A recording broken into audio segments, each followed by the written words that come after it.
यहाँ हम चलते हैं, जो हमारा नेक्स्ट 13.3 है, उसका जो हमारे पास टॉपिक आता है वो ये है। उसके अंदर हम पढ़ेंगे कोन के बारे में। पिछली बार हमने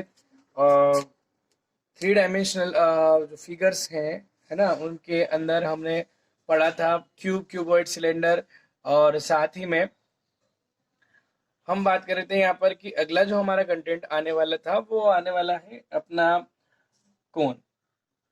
अब ये कोन जो है, बेसिकली इसके अंदर हमें बात करनी है। जब हम बात करेंगे तो कोन के अंदर हमारे पास जो डायमेंशन दिखाई दे रही है, उस डायमेंशन के अंदर हम बात करते हैं कोन के। एग्जाम्पल मैं आपको सबसे पहले बता देता हूँ कि कभी कभी रास्ते पर आपने देखा होगा कि सड़क को बैरिकेड करने के लिए जो फिगर यूज में आता है ना, वो इस टाइप का कहीं ना कहीं फिगर होता है। फिर बर्थडे पार्टी के अंदर जो हम केप पहनते हैं, कहीं ना कहीं वो इस शेप में होती है। फिर जो हम सॉफ्टी खाते हैं, जो आइसक्रीम हम खाते हैं, तो उसका भी शेप आपको कहीं ना कहीं इस तरीके से देखने को मिलता है ना। फिर और शेप जो है, बेसिकली अगर इसको इन्वर्ट कर दिया जाए, उल्टा कर दिया जाए, तो यहाँ पर ये और उसको एक छोटा सा सिलेंडर प्रोवाइड करवा दिया जाए, यानी कि इस तरीके से हम बात करते हैं तो ये हमारा हो गया। और अगर हम इसको एक फनल प्रोवाइड करवा देते हैं यहाँ पर, तो एक छोटा सा पाइप, तो ये हमारी फनल बन जाती है। इस तरीके से हमने यहाँ पर बहुत सारी चीजें इस कोन, और ये कोन और सिलेंडर से मिलकर बनी है।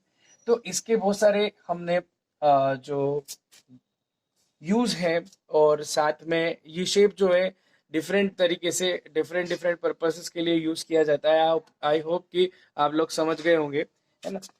अब हम बात करते हैं कि कोन के अंदर कौन कौन से हमारे पास पैरामीटर्स होते हैं। सबसे पहले कोन में हमारे पास एक सर्कुलर बेस होता है, और बेसिकली क्या होता है, उस सर्कुलर बेस हम जानते हैं, सर्कुलर कोई कोई भी सर्कल हुआ उसकी एक पर्टिकुलर रेडियस होती है। तो उसकी सर्कुलर बेस की रेडियस हमारे पास आर है।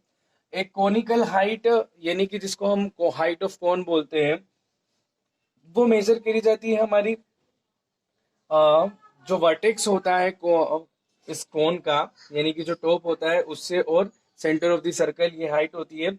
और आपको जो ये हाइपोटेनियस जैसी साइड दिखाई दे रही है, ये इसको हम जो बोलते हैं slant height of the cone बोलते हैं। ये होती है, मैं लिख देता हूँ यहाँ पर, एल जो है उसको हम बोलते हैं slant height, slant height of cone. दूसरा, एच को हम बोलते हैं only height of cone, height of cone. R जो होती है वो हमारी होती है रेडियस ऑफ सर्कुलर बेस, या रेडियस ऑफ बेस, जैसे है ना, रेडियस ऑफ कोन लिख देता हूं मैं।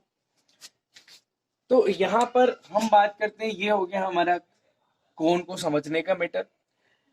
दूसरा ये है कि इसके अंदर जो फॉर्मूले हैं, इंपॉर्टेंट फॉर्मूले, वो फर्स्ट फॉर्मूला हमारे पास आ जाता है सी ए से। सी ए से ऑफ कोन हम बात करते हैं। सी ए से जो होता है वो होता है कोन का पाई, आर और एल, स्लेंट हाइट। दूसरा हमारे पास होता है टी ए से, टोटल सरफेस एरिया। सी ए से यानी कि आपका जो सर्कुलर वाला पार्ट दिखाई दे ना बाहर का, बेस को छोड़कर। टी ए से जो है, जब हम क्या करते हैं किसी बर्थडे पार्टी में जो केप हम पहनते हैं, तो आपको याद होना चाहिए कि वो केप जो होती है जब हम सर पर लगाते हैं ट्रायंगुलर, वो कोन शेप की, तो उसके अंदर नीचे नीचे यानी कि लोअर पार्ट पर बेस नहीं होता। यानी कि आप समझ गए हैं कि वो जो केप होती है बर्थडे पार्टी में जो हम पहनते हैं, वो केप, उसके अंदर केवल और केवल कौन सा पार्ट हमको मिलता है, सी ए से पार्ट मिलता है।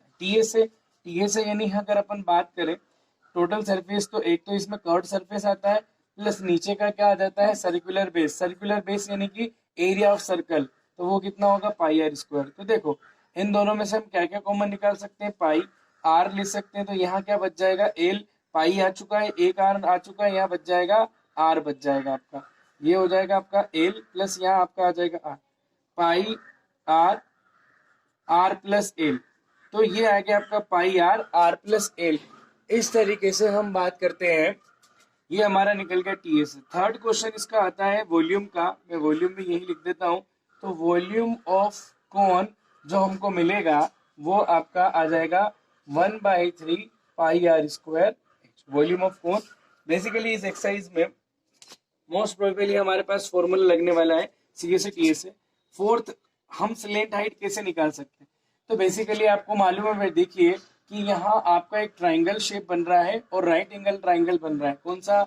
अगर मैं नाम दूं ए, ये हो गया आपका बी और ये हो गया सी, तो एबीसी पार्ट एक ट्राइंगुलर शेप बन रहा है। तो अपन जानते हैं कि ट्राइंगल अगर राइट एंगल ट्राइंगल है तो उसमें कौन सी थ्योरम अप्लाई होती है? पाइथागोरस थ्योरम अप्लाई होती है। पाइथागोरस थ्योरम कहती है hypotenuse square is equal to perpendicular square plus base square. Okay, hypotenuse हो गया आपकी एल स्क्वायर, परपेंडिकुलर आपका एच स्क्वायर, बेस हो गया आपका आर स्क्वायर। तो बेसिकली एक रिलेशन बनता है L square is equal to H square plus R square.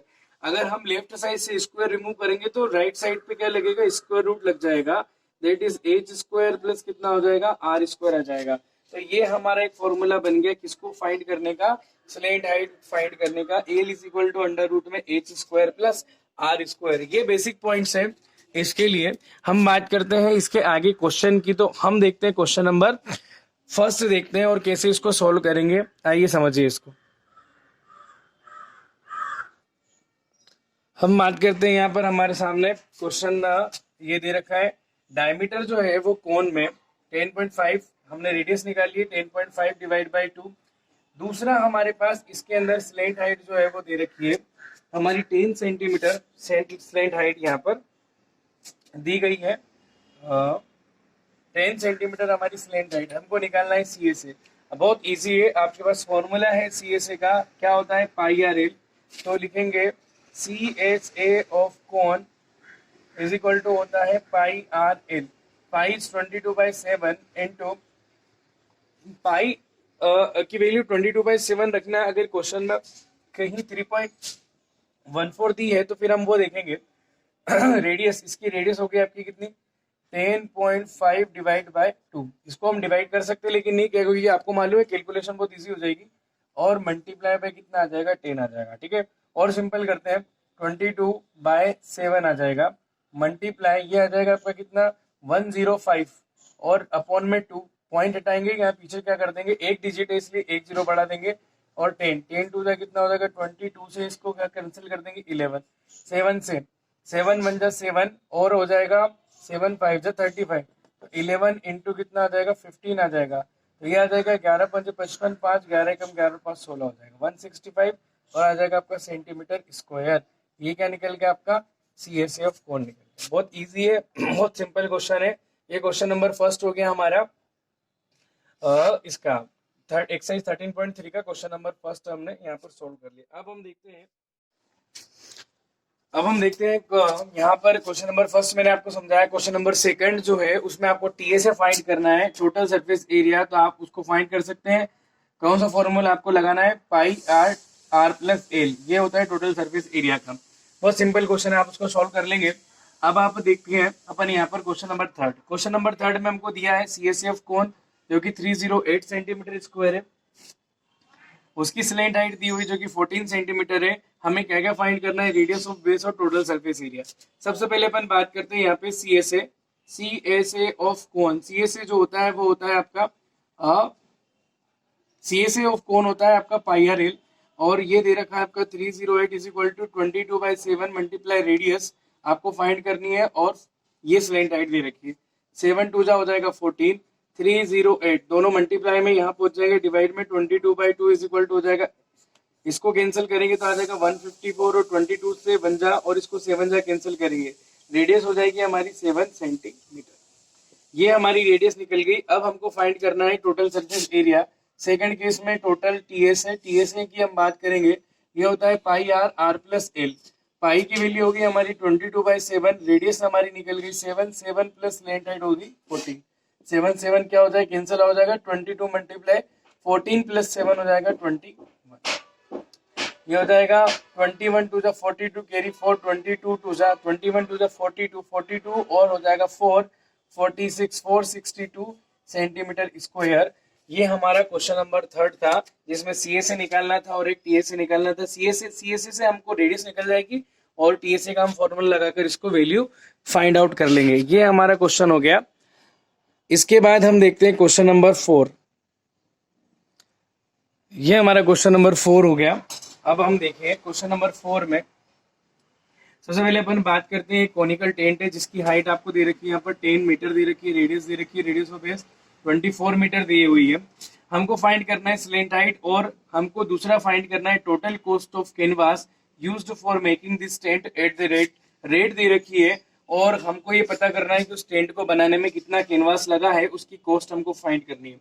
सबसे पहले हम यहाँ इस क्वेश्चन में ये बात कर लेते हैं स्लेंट हाइट के लिए। तो स्लेंट हाइट का फॉर्मूला होता है, सिंस हम जानते हैं L square is equal to H square plus R square होता है, स्लेंट हाइट का square is equal to height दी हुई 10 स्क्वायर प्लस आ गया 24 स्क्वायर, यानी आ जाएगा आपका 100 प्लस आ जाएगा आपका 576, इसका आपका स्क्वायर होता है, तो ये आ जाएगा आपका टोटल 676। और L square is equal to ये 676 जो होता है 26 का स्क्वायर होता है, तो यहाँ से कैंसिल आउट हो जाएगा, तो आपकी जो स्लेंट हाइट हो जाएगी वो निकल जाएगी 26 सेंटीमीटर। ये आ जाएगी आपकी स्लेंट हाइट। ठीक है, slant height of the tent, conical tent. अब हमको निकालना है total cost of canvas used for making the tent. तो कैनवास कितना लगा है पहले हम उसका एरिया निकाल लेते हैं। तो टेंट बनाने के लिए हमें कैनवास कैसे लगेगा, तो हम देखते हैं कि टेंट अगर हमें बनाना है तो हमें बेस लगाने की कोई जरूरत नहीं है, केवल इतना ही काफी होगा उसका सी ए से। तो सबसे पहले अपन निकाल लेते हैं सी ए से ऑफ कॉनिकल टेंट। तो ये आ जाएगा आपका कितना, पाई आर और एल। पाई की वैल्यू 22/7, हमारी रेडियस जो है, रेडियस ऑफ बेस 24 दे रखी है, और इसके लिए स्लेंट हाइट जो हमारे पास निकल जाएगी, स्लेंट हाइट हमारे पास हो जाएगी इसकी 26 हो जाएगी। ठीक है, अब यहाँ पर कोई भी टर्म हमारी कैंसिल आउट नहीं हो रही है, इसलिए मैं इस सारी टर्म को यहाँ पर एज इट इज पुट रहने देता हूँ। ठीक है, ये आपको यहाँ लिख देंगे सेंटीमीटर और आ जाएगा आपका स्क्वायर। ठीक है, सॉरी मीटर स्क्वायर, हमारा मीटर में है, सारे डायमेंशन मीटर चल रहा है, मीटर स्क्वायर। अब ये तो हो गया आपका एक तरीके से सी एस है। अब हमको क्या निकालना है, टोटल कॉस्ट ऑफ कैनवास। तो हम क्या करेंगे, जितना सी एस है उसका रेट से मल्टीप्लाई कर देंगे। रेट मल्टीप्लाई क्या आ जाएगा आपका सी एस है, रेट आपकी 70 मल्टीप्लाई 22/7 मल्टीप्लाई 24 मल्टीप्लाई कितना आ जाएगा 26 आ जाएगा। तो 7 से कितना 10 टाइम कैंसिल हो जाएगा, तो ये हो जाएगा 10 इंटू कितना 22 मल्टीप्लाई 24 इंटू कितना आ जाएगा 26 हो जाएगा। तो हम यहाँ लिख सकते हैं 10 मल्टीप्लाई बाई कितना आ जाएगा 220 मल्टीप्लाई 24 इंटू आ जाएगा 26। और ये हमारा यहाँ पर इसको हम आगे सोल्व करेंगे। जैसे कि हम सभी इन टर्म को मल्टीप्लाई करते हैं, तो इन सभी का मल्टीप्लाई करने पर हमारे पास आ जाएगा 13, 72 और 80 आ जाएगा। ठीक है, ये रुपीस निकल जाएगा, ये आ जाएगा आपका 1,37,280 रुपीज। जब इन सबका मल्टीप्लाई कर देंगे तो ये क्या निकल जाएगी, टोटल कॉस्ट ऑफ कैनवास निकल जाएगी, जो हमें उस टेंट को बनाने के लिए यूज करनी होती है। तो यहाँ तक आपको अच्छे से रिवीजन करना है। इसमें आपको मैंने होमवर्क में क्वेश्चन दिया है, क्वेश्चन नंबर इस एक्सरसाइज में है आपका 2, और जो पिछली एक्सरसाइज है 13.2 उसका क्वेश्चन नंबर 9 आपको सॉल्व करना है। ठीक है, बाय योरसेल्फ। तो यहाँ पर बात हम करते हैं, तो ये क्वेश्चन जो है आज के लिए हमारे इस लेक्चर के यहाँ फिनिश होते हैं। ठीक है, तो आपको इसके प्रैक्टिस करनी है, और आपके असाइनमेंट जो आपके जो टेस्ट आने वाले हैं उसके अच्छे से आपको तैयारी करनी है। ठीक है, अगर आपको कोई डाउट है तो जरूर आप कांटेक्ट कर सकते हैं। ठीक, थैंक यू।